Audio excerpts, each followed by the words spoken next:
Rüfət Əhmədzadə 2001-ci ildə oktyabr ayının 15-də Sumqayıtda anadan olub.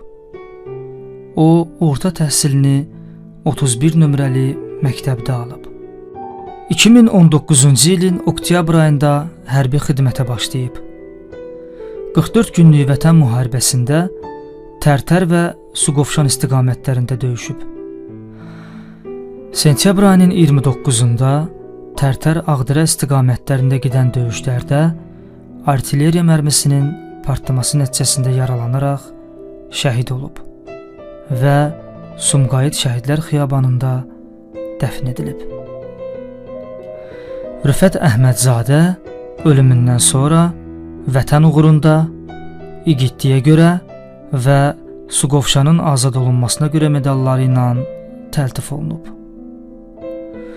Onun adı gənc yaşında göstərdiyi igidliklə vətənimizin yaddaşına əbədi yazılıb. Rüfət Əhmədzadənin igidlik dolu hekayəsi Rəşanə Quliyevanın təqdimatında.